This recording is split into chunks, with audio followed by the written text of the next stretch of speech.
One thing that haunts a plastic surgeon when he's done a hair transplant in an extensively bald patient is the appearance of what is called as retrograde alopecia. And from a client's perspective, imagine getting so many grafts done through a hair transplant procedure in which you have invested your money, your time, your emotions, and slowly all your grafts are lost. Not only you've lost your grafts, but the donor area, just like the recipient area, becomes slick bald.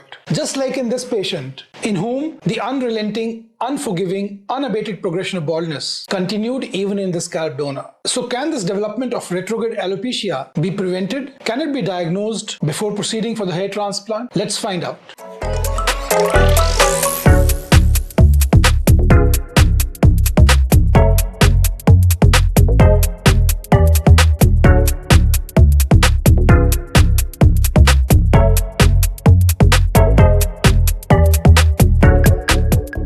Androgenic alopecia that is extensive, unrelenting, unforgiving, and a patient who initially enjoyed a great result suddenly becomes disenchanted, dumbfounded when he loses all his grafts. When you have extensive baldness, and as they say, troubles come in threes. Not only do you have extensive baldness at a young age, you also have a donor area which is not sufficient to cover the entire scalp. And to top it all, if you have signs of the appearance of retrograde alopecia, and if you have an element of retrograde alopecia, you're not sure how it is going to creep into the safe donor zone and play havoc not only with the donor zone but the grafts which have been picked from this area and have been planted in the recipient area, the bald area, the extensive bald area, will also over a period of time all fall out.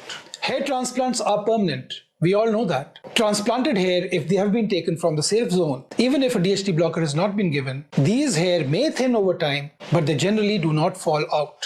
But this is not the case with retrograde alopecia. When retrograde alopecia happens, retrograde alopecia, which is a severe form of baldness, the grafts which have been picked from the donor area, even the safe donor zone, will fall off when retrograde alopecia creeps into the area from where the grafts have been harvested. And when this happens, the donor area is exposed, and like in this patient, the strip scar has become exposed. The strip scar in his case is not too low. It is where it is supposed to be, in the mid-scalp. But since the retrograde alopecia was so severe, so extensive, it has exposed almost the FUT scar, and over a period of time, the remaining will also get exposed unless the patient heeds medical advice. The exposure of the FUT scar, the exposure of FUE scars is not only an anesthetic problem, is not only a cosmetic problem. More importantly, the grafts which have been harvested from this zone are going to slowly fall off from the recipient area. Now, when a patient with extensive baldness goes in for a hair transplant and he has an element of retrograde alopecia, it becomes all the more important for the patient to be on long-term oral DHT blockers. Because if he is not only will the remaining hair, the thinning hair, fall out because he's extensively bald and donor grafts are limited, but the most worrisome part in his journey is going to be the progression of retrograde alopecia, the bald patch, neck upwards, traveling up, exposing the scars and going and meeting the crown area. This is not so common, but when it happens, it is quite devastating.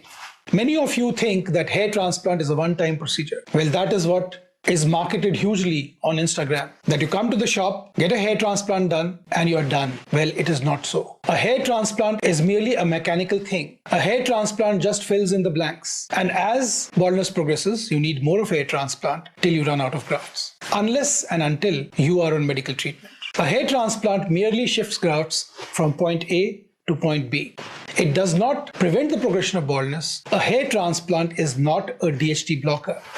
Getting a hair transplant when your baldness is not stable, when your baldness appears at a young age, and when you have evidence of retrograde alopecia creeping in, getting a hair transplant without medical treatment is fraught with danger. So in this patient who was quite dejected, distraught that the hair transplant has failed, he came to us, we stabilized his baldness by putting him on oral finasteride, and we proceeded to harvest the grafts that are remaining, grafts from above the FUT scar, which are seldom done in a normal patient. And besides this, we took grafts from the shadow area of the beard, that is below the jawline, upper neck, and attempted to cover the entire area with grafts. And now let's see how the result pans out. In 6 months' time, we'll present this case. The patient has been placed on oral DHT blocker. He has been counseled that he should be on medication for a prolonged period of time. and that if he follows medical advice, his is not a hopeless condition. Even in the worst condition, every cumulonimbus has a silver lining. So that was the talk for the day. If you have any question about this patient or any question about hair loss treatment in men and women, about hair transplant in men and women, or if you want to come for a hair transplant in India,